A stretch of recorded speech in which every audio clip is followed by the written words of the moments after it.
Welcome to Disrupted Science, the occasional conversation between the authors of the upcoming book, How the Internet Disrupted Science. I'm Kent Anderson here with my co-author, Joy Moore, and we're recording this on Wednesday, July 23rd, 2025. Hey, Joy. Hey Kent, how you doing? I'm okay. I want to start out by acknowledging the passing of Ozzy Osbourne, which, Hmm. it's sad, it's inevitable, of course, but he also got to go out after his major tribute concert, which everybody put together in his honor, potentially, you know, seeing that the end was near for him after an accident and other things, but also perhaps like I think a lot of us have experienced with friends and family who are nearing the end of life, is that once they have some release point, they can let go. And so it seemed like maybe that was part of the gift that the music community gave him, was permission to to shuffle off this mortal coil in style. And so, Hmm. Ozzy, thank you for everything. We love your music, and we will miss you. Um, but you gave us a lot. Definitely. Yeah, when I heard about that, what it was only less than 2 weeks ago that they did Yeah, it. yep, yep. Yeah, and it made me think of the big Foo Fighters one that they did a few years ago, For Taylor Hawkins. for Taylor, and thinking how sad that was in a way Yep, that everyone came together after he was gone. yep, And I'm so happy that Ozzy got to experience that for himself. yep, absolutely. And speaking of music, you may notice we have new music transitions. Those are provided by a music friend of the pod named Lucas, and his brand is called Provoke the Truth. And it's a music brand you should check out. If you are somewhere in the spectrum between Carlos Santana and drop D metal, you will like Lucas's music. And the reason, part of it, I love his music. He's a great player, sensational music teacher as well. But also just his brand and his spirit behind Provoke the Truth just fits this podcast and disrupted science and everything we're about too. So thanks, Lucas. You'll notice the new music stings, and I will try to remember to put a link in the show notes. If not, you can find Provoke the Truth on all the socials, on YouTube and everywhere else. And and all his albums that he cuts sell out immediately. So if you see a new one announced, hop on it. All right. Yeah, awesome. Thank you so much, Lucas. All right, so we're going to dive into the topic of the week, which is we're calling the Farm Report.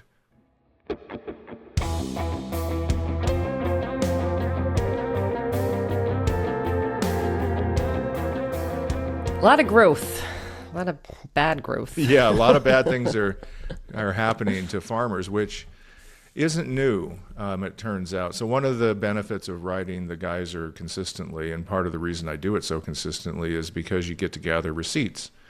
And back in 2019, the Trump administration was going after the U.S. Department of Agriculture, their researchers, and farm funding as well. So they were trying to quash research. They were trying to get rid of anything having to do with climate change, of course. They were, trying to have gag orders on scientists, and they were just doing everything insidiously like they are now, right? One thing they were trying to do was to get the Economic Research Service of the USDA, which keeps track of farm income, get them to move to Kansas City, Missouri, or be fired. So that was their move at that point. There was no office there at the time, and Had they been in DC? yeah, or they'd been in DC before? forever, right? So this is what the quiet firing is. Say that you have to go back to the office and then move the office to Missouri. Exactly. Okay.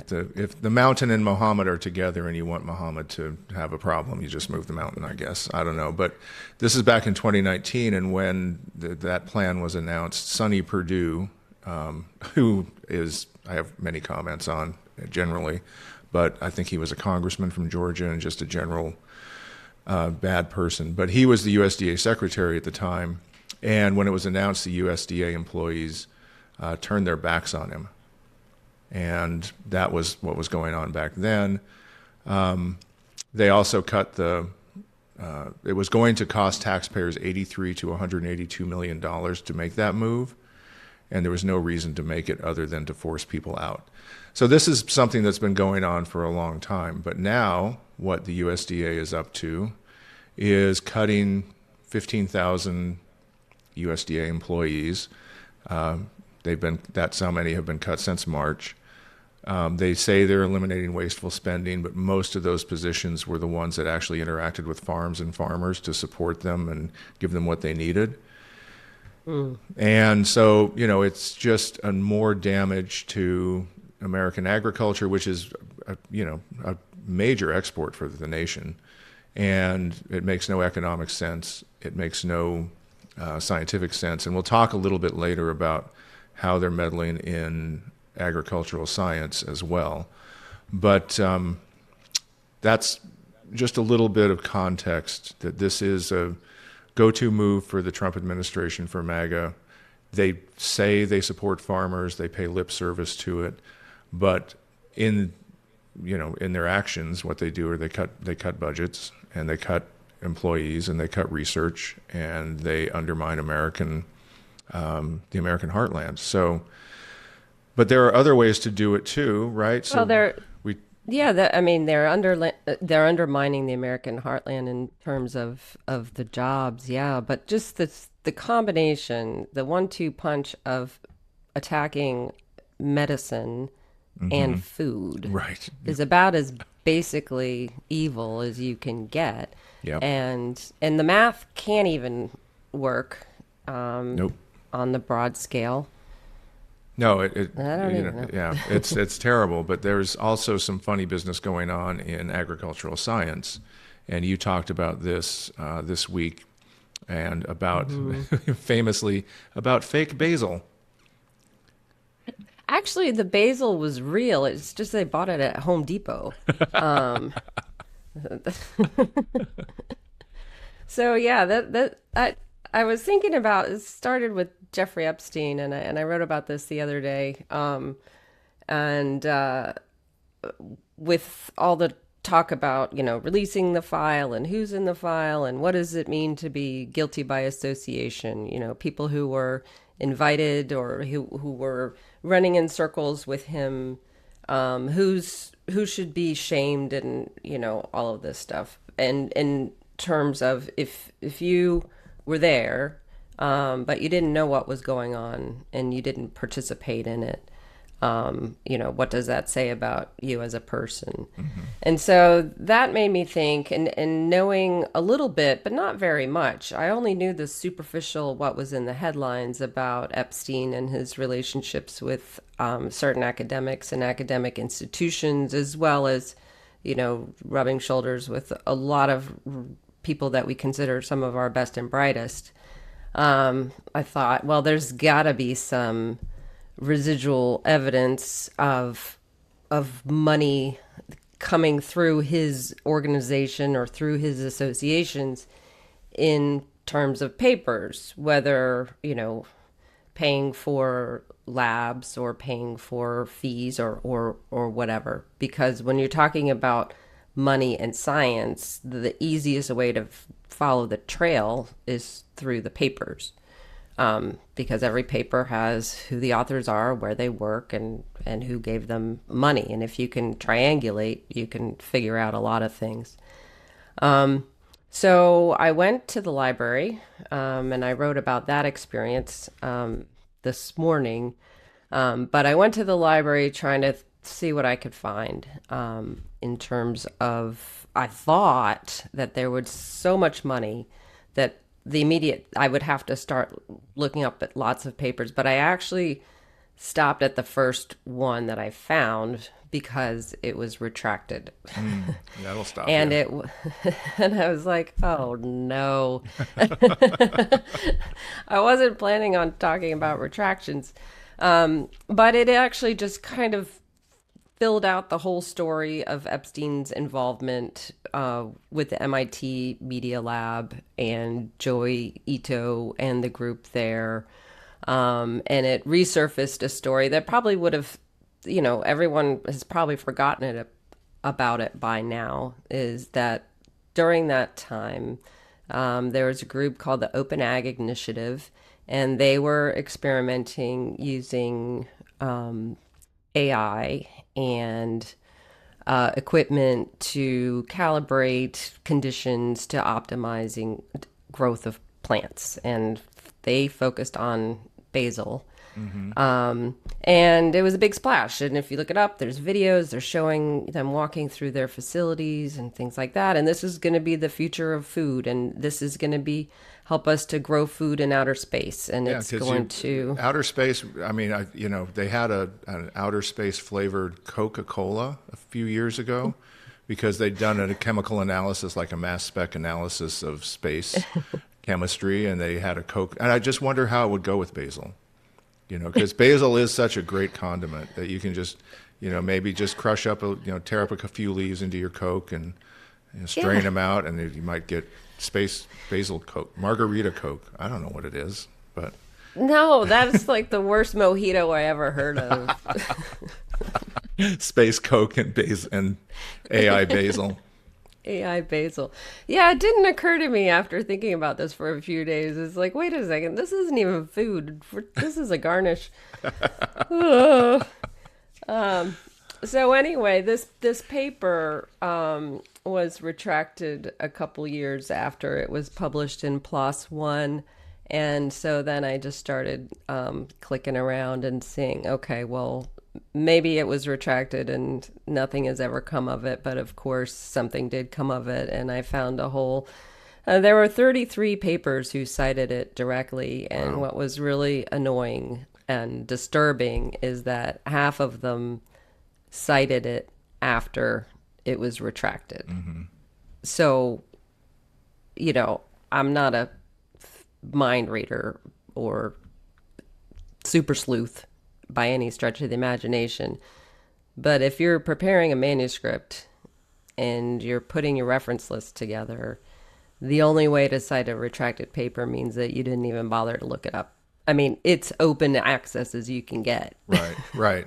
Well, but also it can be promulgated in a bunch of different places that don't carry retraction notices, right? Maybe they got it off of Sci-Hub or ResearchGate or wherever. Right, but that still means they didn't click on it and go to the PLOS website Right, where it right. says all over it, Yeah. this thing is dirty, dirty done. Yeah, yeah. You know. But that gets into kind of the automated box of confusion that we have, where once a paper's published, it loses its heritage in a way. It just goes feral out on the web, and you lose track of, it forgets where its home was and forgets who, its manners and all of that. And the point of me going through all these references and I actually got all 33 of these papers and looked at them and looked at who the authors were, where they worked, and where their funding was. And I didn't read all the papers in detail. I have no idea if these papers are good papers or not. Right. I'm not that's not my point of and certainly not to say that they're all bad science, because they might not be. But what it does show is how quickly and how widespread all of this information gets populated and linked together, but also to focus on a high profile retraction, and say, well, those authors, turns out, we exposed them for being frauds, and everybody move on. There's a whole host of people downstream who are using this information, and they're using it for all sorts of different reasons. And that's something that I think we need to talk about a little bit more, is each paper, the motivations of those authors are different. I mean, some of them could fall into like-minded buckets, but we don't know why they included this citation. And some of them, because of the nature of the content that spanned both agriculture and AI, machine learning, these concepts have been picked up within the search engines and the indexing services to be displayed as related content across many, many disciplines. Right. There's even some in there about gender. And, you know, Well, it also so speaks that, to a little bit about our screening of those papers, right? The half that cited it after it had been retracted, because supposedly there are systems that are supposed to flag those to editorial assistants and editors and say, some of these citations have been retracted. And, again, you don't know the publication timelines, at what point during the submission and review process those screens are run, and whether there was some lag or latency between retraction so yeah, the confusion is it's a big ball of confusion, right? yeah. It's And kind it, of all encompassing. yeah. And what do you do if, say, for instance, there was a screener at the typesetting phase, Right. right, where everything's all signed off, and then just the day before it had been retracted, and as they were finalizing the reference formats and doing all the links and the references, there was a flag that came up. I could easily see that being part of the workflow. Well, then what do you do? Right. This paper has been accepted on all the merits except for one bad reference. Right. Do you? Right. Well, the whole story here is kind of about guilt by association, right? So you've got all the questions around Jeffrey Epstein and all of that are guilt by association, and the person who's most panicked in that political realm is the person with the most associations with him of anybody that we know of. And but then you have these papers that are citing, if a paper cites a retracted paper that was based on bad data or incomplete data, and there's can be some reasonable expectation that the author should have known that and reacted responsibly to that, not cited it, or how they cite it. It was another question, whether they cited it as this paper was retracted and, et cetera. Yeah. But you have to pause and take a look. But one of your points is also the emphasis on speed is so great that you just wonder how many shortcuts are taken or how much screening is, really done. And is it done just once and kind of that's it, because nobody worries about it getting out at the end of the day, because who cares? We just are trying to get papers out, So yeah, lots of questions around this kind of stuff.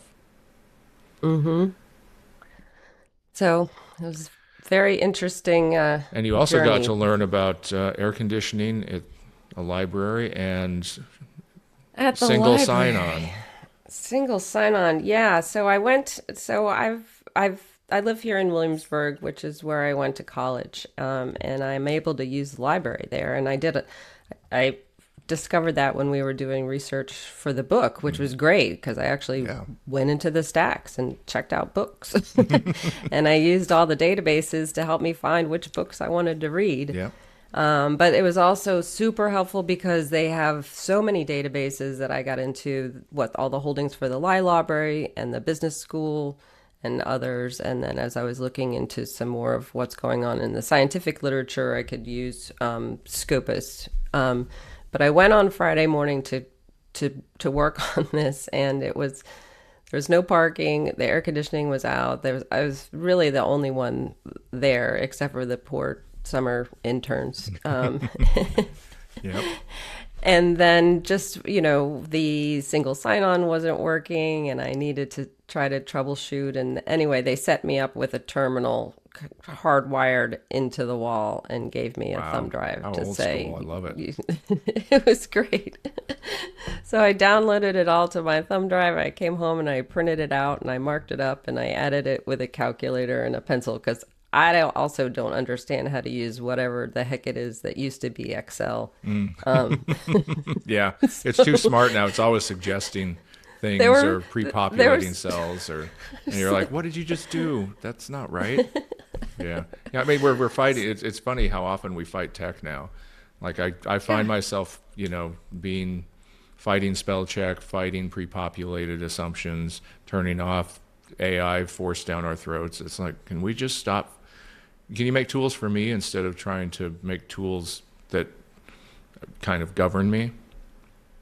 Right. And even like the ones, because we might have talked about this before, but Perplexity is good in that they give the citations more, right. but then you have to fact check the AI. Yeah. Yeah. And like I talked about the acronym GBD. You know, it can really. Well, yesterday I did that count it of up. states we were talking about for the one other thing. Oh yeah. And I came up with a number that didn't agree with what the organization, in this case it was Spark, they said we were in 45 states in a press release you talk about today, or in an RFI response that you talked about in today's post. And then I went out and copied out their membership and put it into ChatGPT, and I said, how many states are mentioned in this? And it said 46, and it didn't agree with what Spark itself said. And it was issuing corrections to itself during the process. And so I was like, okay, 46. I texted you. I'm like, okay, 46 looks like, and here are the 4 that are not. And then later in the day, I'm like, I don't trust that. So I actually had to go through and do it by hand, and it was correct, but I didn't trust it. And that's, this gets back to the whole issue of trust, because you can't trust these things.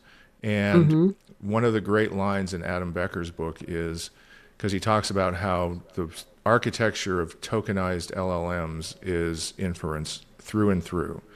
So you can't say that when it gets something wrong, it's hallucinating, because everything it's doing is a hallucination. It has no basis in reality. And so it's just very, they're trying to ingest those things now, because ChatGPT in that state issue said, okay, I have checked this list of states. And okay, but it still didn't trust it. So yeah, it's interesting. These tools are kind of crazy making. And you found them a kind of sidecard to a lot of the systems you were using at the library, right? Yeah, there's every opportunity to say, do you want me to help you with that? I was like, if you knew what I was doing, you would back off right now. I'm coming for you. Stop trying to help me.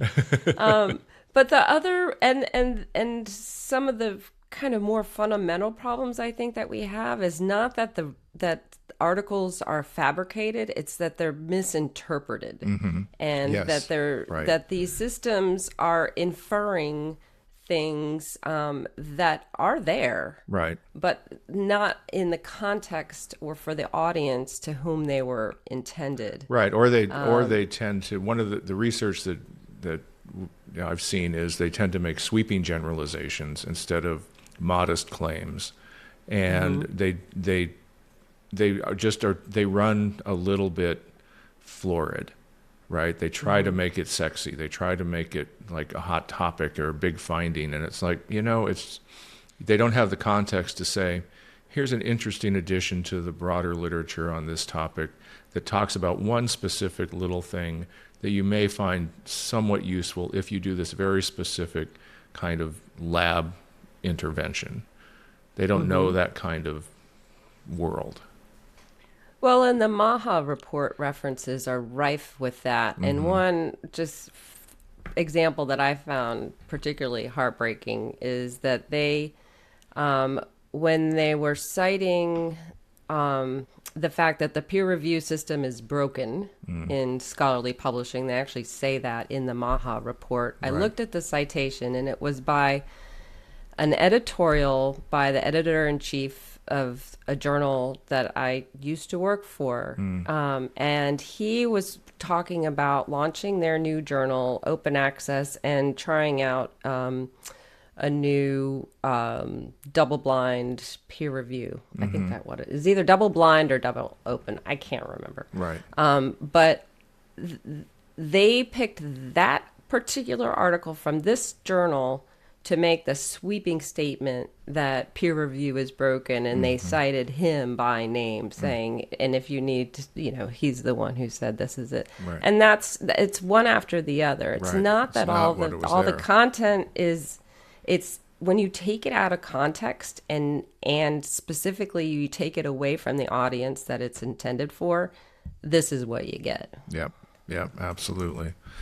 So thanks for doing all that. I know it was quite a journey last Friday going to the library in the heat and I humidity of know. Virginia. I thought I was going to be taking the afternoon off to play pickleball, and instead I was in the sweaty library.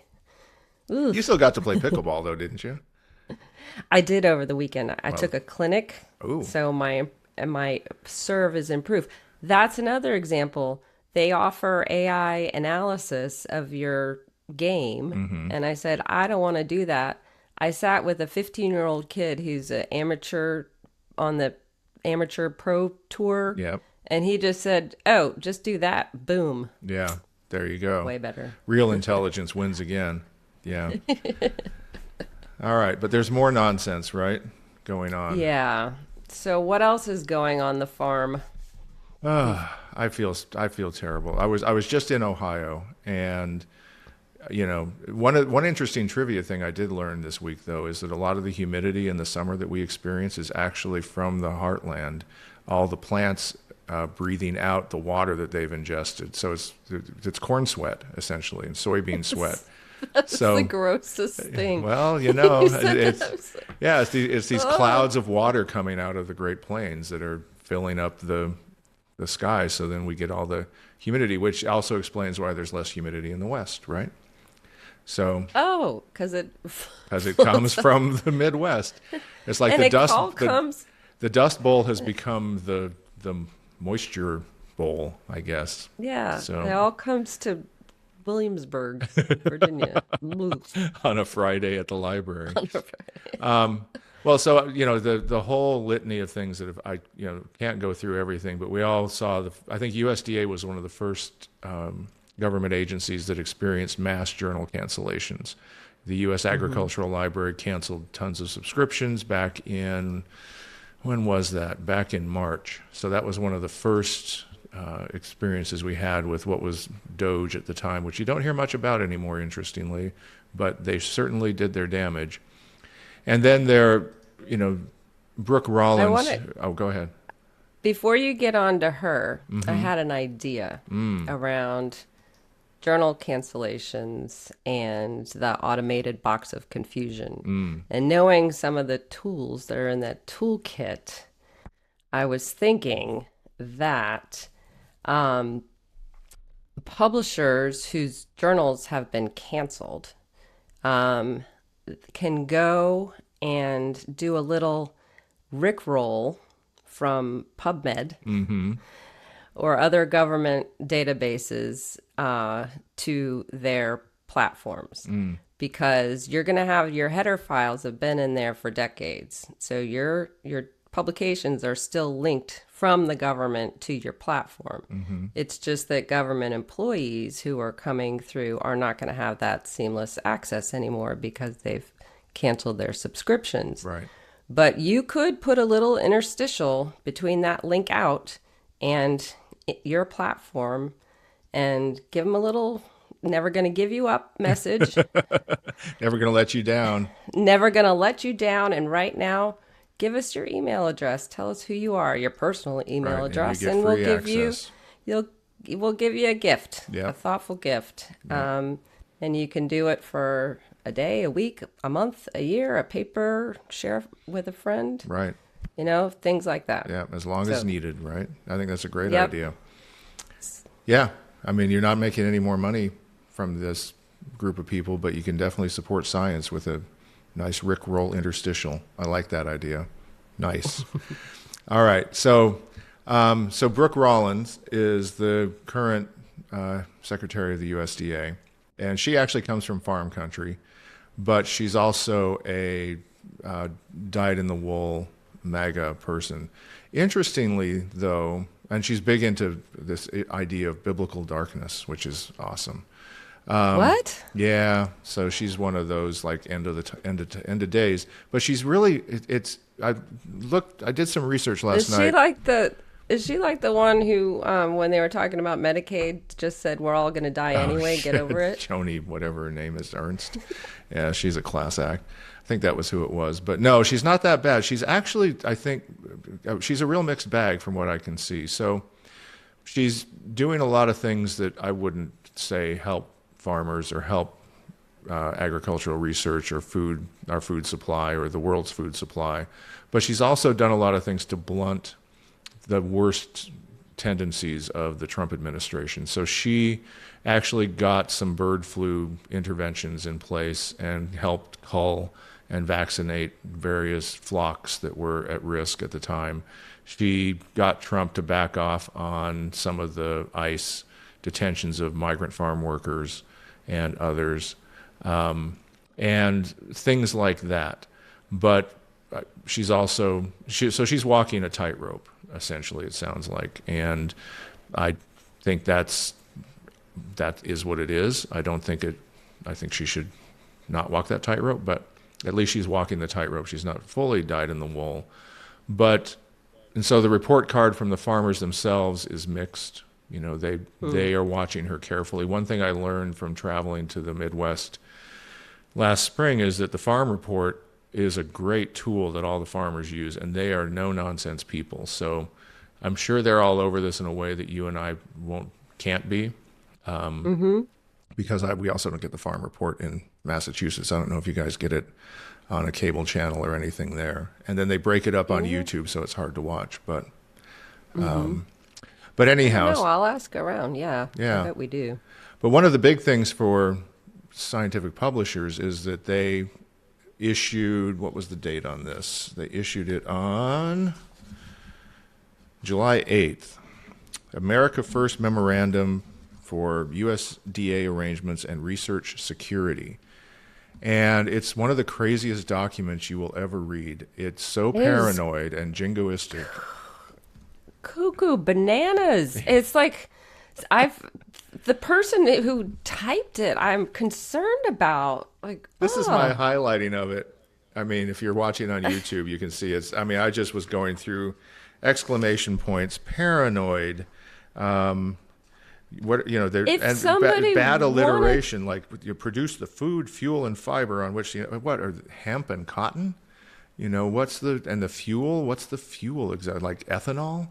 I mean, they're just alliteration is hilarious, but and they don't paginate it. So it's not paginated, so I can't say which I find is a sign of unprofessional authorship. But anyhow, our production. That's the same thing my mom said when I had her read our intro to our book. She's like, well, I don't really know what it's about, but you don't have page numbers, so you might want to do that. I'm down. Your mom and I would agree on that. And we did put them in. We did. The book will have page numbers. But so there's all this weird stuff in there. So a few things to call out. They keep talking about countries of concern, right? So researchers and USDA employees shouldn't participate in activities with individuals from countries of concern. But you dig into that, and in May, they created a list of countries of concern that isn't a list. It's a moving target. It basically says this list of countries of concern can be whatever we decide it is at the time. It used to be that the Secretary of State issued a list of countries of concern based on voting rights or civil rights violations or things like that, but they changed. It looks like they changed it, so it's simply that the list of countries of concern will be determined by the director, by the secretary, and it's not enumerated, so nobody knows what that list is. So that's an issue. And is it a specific list for this purpose, or is there overarching? What does country of concern denomination? It's hard mean? to say. They cite CFR 231.102, and when I looked it up, it was just countries of concern will be determined by the director or secretary at the time needed, or something like that. It's just this kind of blanket. Yeah. You don't. Good luck. Good luck getting it right. Yeah. And then they keep talking about any foreign person or entity or any U.S. citizen or entity subject to foreign ownership, control, or influence. Do they know Unilever and Nestle and companies like that are kind of a big deal in food? And then they talk about foreign adversaries, and what's that? Exactly. Not is El Salvador one? Some people would say yes. Some people would say no. So anyhow, it's crazy. But the big takeaway is the last bullet on Section C authoring or co-authoring a scholarly publication in their official capacity, along with a foreign national, without a USDA-approved arrangement in place prior to the initial drafting or editing of any manuscript is something they're now prohibiting. And from what I've heard from people who know people in the USDA, that this has had a huge chilling effect on researchers. Everybody's scrambling to cover their butts and looking at all of their arrangements and figuring out what they have, what they can do. The problem is that the there are already works in progress. There are already things that are have been submitted, have been taken care of. And if this deprives authorship for legitimate authors in order to get the research out, and those authors agree to that, then, I mean, what an infringement on academic freedom, research integrity, individual liberties, whether they're U.S. citizens or not. There's a broader scientific community, I hate to tell the U.S. government and the USDA, that supersedes you, actually. That's more important than you, because science is not a nationalistic endeavor. It's a universal endeavor. So you cannot own ideas, thoughts, outcomes. Or you Theories, can't tell people from other countries claims. that they can't be authors on papers, you know, that they've contributed to, just because you funded, and in whole or in part, some of the research, or because some of your employees participated in it. So it's crazy. It's counterproductive. It's against scientific norms, academic freedom, scientific culture, editorial integrity. Everything. It flies in the face of everything. But if you read it, I think I put a link to it on the Geyser yesterday. And if you want to read crazy, America First, jingoistic, paranoid language, and I'm with Joy, I'm kind of concerned for the person who had to type this, and I hope they were day drinking when they did, because it would make it go down easier. But it's a great example in a way. It's great, terrible example. Well, it's so obvious. It's the same thing with the letter that Spark sent to the two lawmakers. This is language that is crafted in a different kind of a factory farm of policy wonks and propaganda. This is not serious language, right? And the either the elected or appointed officials who are on the receiving end of this information will look at it and say, "Oh, geez, this looks important. Okay," and put it out, or their staffers read it.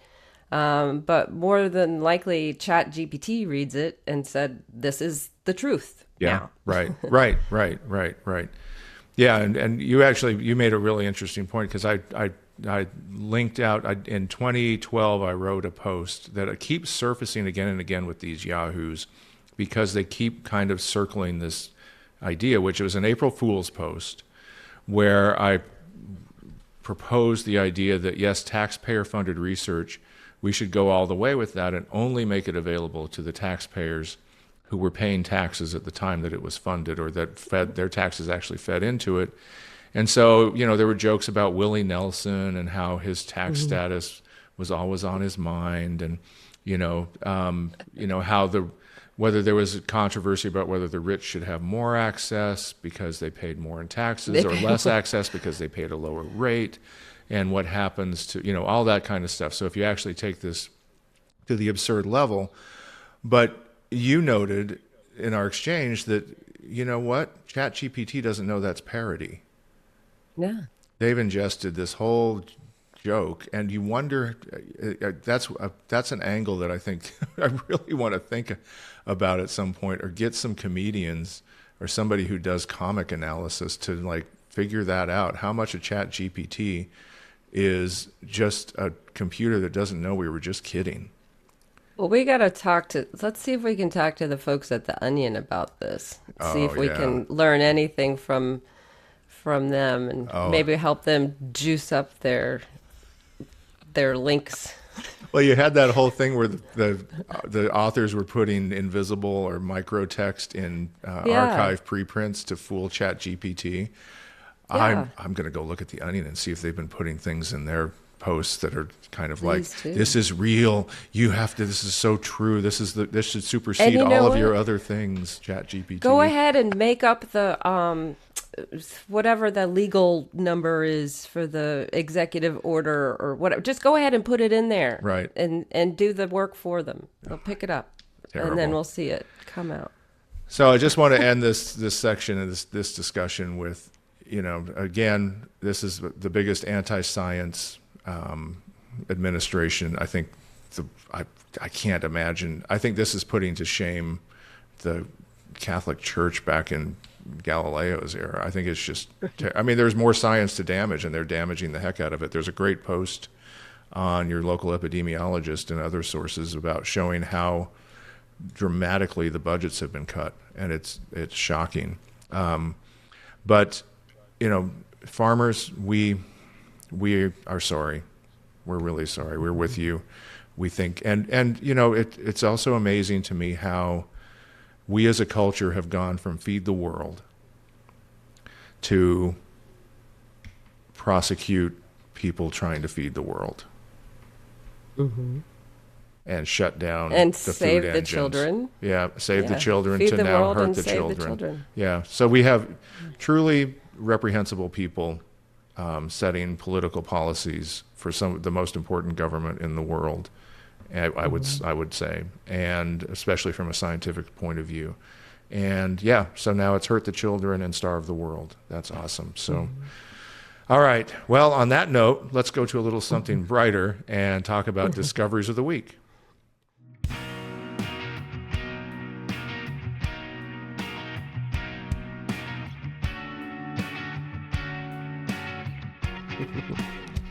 So I had a great discovery of the week. Yesterday, I had the opportunity to go to Busch Gardens, Williamsburg, which is down the street, and I get to go pretty much whenever I want. But yesterday, I got to go with my brother and my two nephews and one of their friends, and we got to introduce them to the brand new roller coaster that just launched a couple months ago. That is. Yes. And they launched it, and this is the 50th anniversary What's it of called? Busch Gardens, Williamsburg. So the new roller coaster is called the Big Bad Wolf 2. So if you ever came here in the 80s or 90s, the Big Bad Wolf was an epic roller coaster that's been long out of commission. So this but is it a was, callback. It is a callback, and it is, childhood memories abound. And a few years ago, the last big roller coaster they launched was like I don't know if it was a super coaster, but anyway, it used all kinds of cool physics to go real fast, and it's exciting and scary. Right, and scary, yeah. It's like do it if you dare. But this one is lovely because it is a family-friendly roller coaster, and it has all the new Is it pneumatics, steel or wooden? and Or? it's steel, and it's a suspension, so it's like you're Oh, floating swing, through the okay. air. Nice. But it's little, and it's Aw. not scary, and you don't go upside down. You just get enough of a thrill, and you only have to be, I think, 42 inches. It's the littlest you can be on a Right. roller coaster, Right. and so it's great for the whole family. And the company realized that they make the most money from families of 4 coming into the park, and so they've doubled down on family friendly and things like that. Smart. So if you check it out. That That's sounds the Big great. Bad Wolf too. I It's love lovely. roller coasters. You're so lucky to be able to do that, and I'm glad it was a great one. That's so cool. So my discovery of the week came up on me slowly. So I went to go see The Warning in Columbus, Ohio, the band that I just can't shut up about, and for good reason. People check them out, and got to see them live. So tick that bucket list item. And it was worth it. They were sensational. Oh my gosh, live. They were exceeded all expectations, and my expectations were sky high. But that was on Sunday. Then their Friday before that, their rumors were circulating online that they were going to have a big announcement on Monday, the 21st, the day I was traveling back. And they had this slow-mo reel of them walking out onto a stage at CDMX in Mexico, the largest music venue in Mexico City. And I knew that they'd had a 3-night consecutive sellout there. And all the filming had been going on. You could see it from the iPhone footage that there were all these cameras zooming around and steady cams and all this stuff and huge production values, huge production values. So the rumor was that there was a movie coming out. And so I got on the plane to fly back to Boston, and it dropped, the notice about the movie, and the double live album. Ooh. Yeah. So, and they released 3 songs if you pre-purchased it. Oh. So yeah. So yeah. So that was my discovery of the week, is that the warning is as amazing as I thought, and that That's they're going to feed me. So I'm taking my 2 kids and their significant others to go see the movie on the Friday after it opens. It opens on Thursday, August 21st. I'm going to take them on Friday the 22nd because I'll be playing a show on Thursday the 21st. I realized after I bought the ticket, so I had to eat a $10 fee. But $10 mistake, I can live with it. But so we're going to go see it. The place is going to be rocking. The trailer looks amazing, and that show, the production values are just out of this world. So it's going to be tons of fun. So I'm looking forward to that.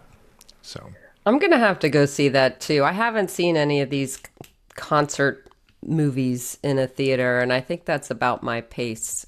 I'd love to go see a live show, but not deal with all the everything that you went to go see your favorite band. If it was my favorite band like that, I think it'd be worth it. yeah, But to go to the movie theater and get to see part of it, yeah, yeah, and sit and eat popcorn, and the yeah. sound is really good. And yeah, I mean, I've seen a few concert movies in theaters, and I think it's interesting to watch the musical artists realize that. Ghost released a movie, I think a little like a year ago, and they just did it for 2 days, and they just promoted it online through YouTube.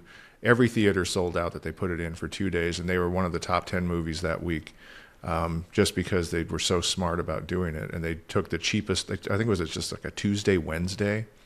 So they took the cheapest nights to get the movies into theaters, and they sold out every place, and everybody had a ball, and it was like a rock concert in the theater. And Yeah. I'm expecting that to be the same for the Warning, because the fan base is just as large and rabid. So that's my discovery of the week.